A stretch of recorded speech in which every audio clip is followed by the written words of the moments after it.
Magandang araw po sa atin lahat, mga kadogo. Mr. Dogo Style TV. Mga kadogo, no, medyo hindi po maganda ang ating ibablog ngayon. Baka kayo rin ma-surprise sa vlog na to, no. Even ako, kami ng family ko na nagulat din sa pangyayari.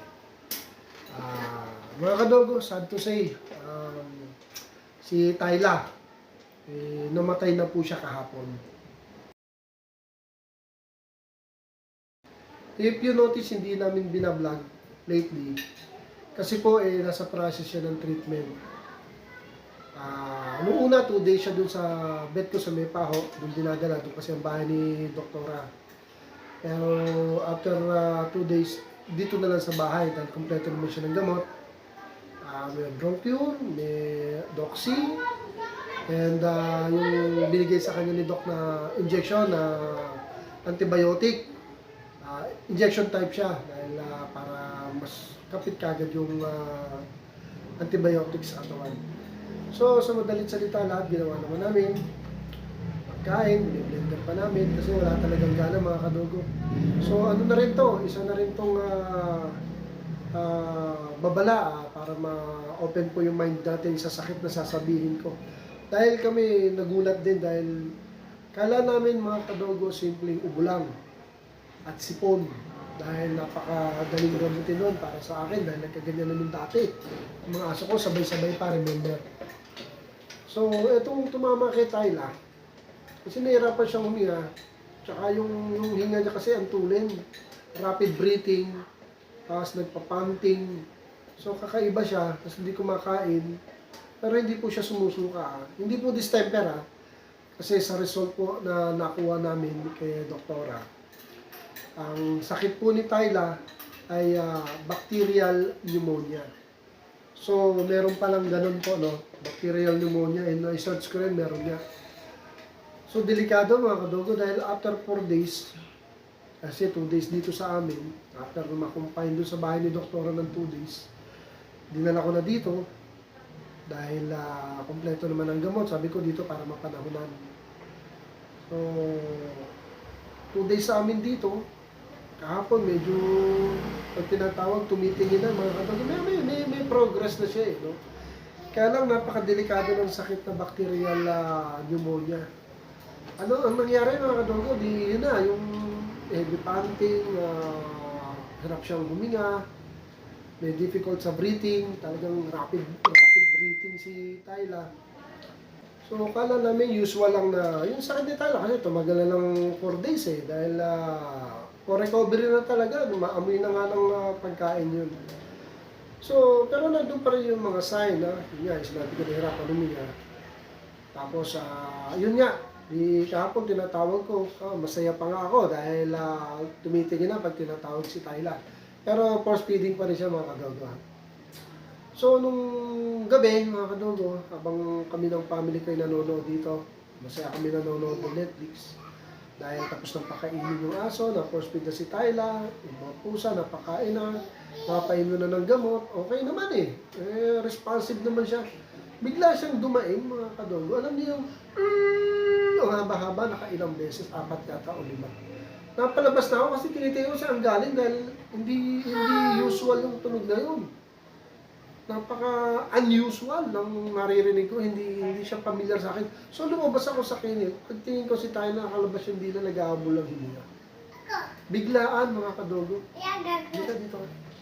Biglaan! Ito, isa sa testigo kung paano namatay si Tyla, di ba? Sabi na, hello, mga kadogo. Hello, mga kadogo. So, yun, mga kadogo, no? Sa ganung sistema, kahit si Doktora nung tinawag ko, kasi si Doktora nakamonitor naman sa amin, at sa tingin nga namin goat, ako na breeder, handler, owner, for recovery na si Tyla. Kasi nga may response na, nagre-response sa pag tinatawag. Kagaya nun. Tsaka umiinom na ng tubig kusa, pagkain lang hindi. So yun, bigla siya, ganon. Tapos tagapon na ng hininga. Nataranta na ako. Tawag na ako sa vet ko. So, hindi ko makontak si Doktora that time dahil medyo gabi na at busy rin yung tao. Sinipr ko na. No choice na, ayaw talaga.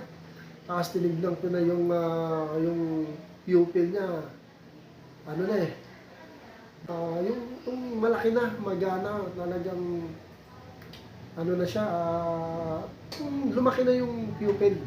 Sign yun na hindi na responsive ang aso. So, napaiyak na ako, napag-isip na, nalungkot na kami dito. Kasi ang lakas-lakas ni Tyla, sa amin kasi lumaki yan, at hindi pa siya umabot ng birthday niya na ika-9th month, this 28 sana.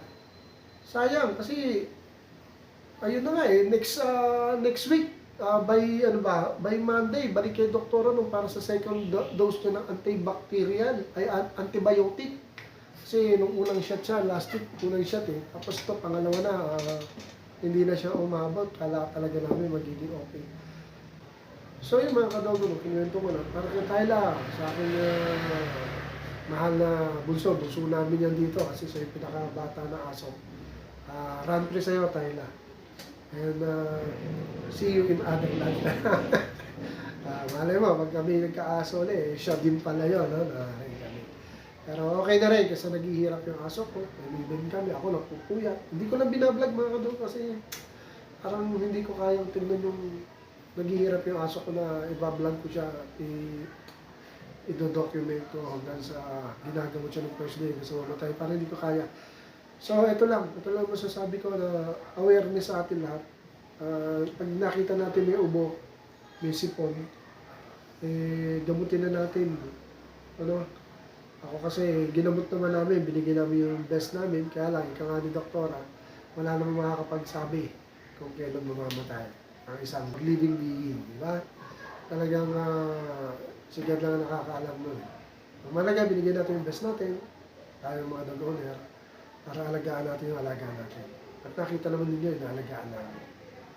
So, pasensya na kung hindi ko bilag yung day 1 to day na naghihirap siya kasi hindi ko talaga kaya. So yun mga kadogo, awareness lang ha. Pag meron ng ubot, sipon, ipa-doktor na natin. Actually yun ang ginawa namin, kaya lang yun nga, wala nakakaalam talaga kung ano mangyayari. Ang daming gamot niyan, meron siyang Toxiclin, Bronchur, tapos yan, pagbalik namin, resetahan pa siya ng isa pang vitamins. Yung para sa resistensya din, may zinc daw. Kaya lang hindi na umabot dahil 4 days pa lang, nategi na si Tyla natin. So yan mga kadogo, dito na lang. Ako'y bilag ko to para sa atin na rin kaalaman at maiwasan yung ganito mangyari sa inyong mga alaga. Sipon na tubo, ingatan na natin ang alaga. So sa Tyla, Rampri, mahal ka namin. See you next time mga kadogo. God bless po sa atin lahat. Thank you for watching.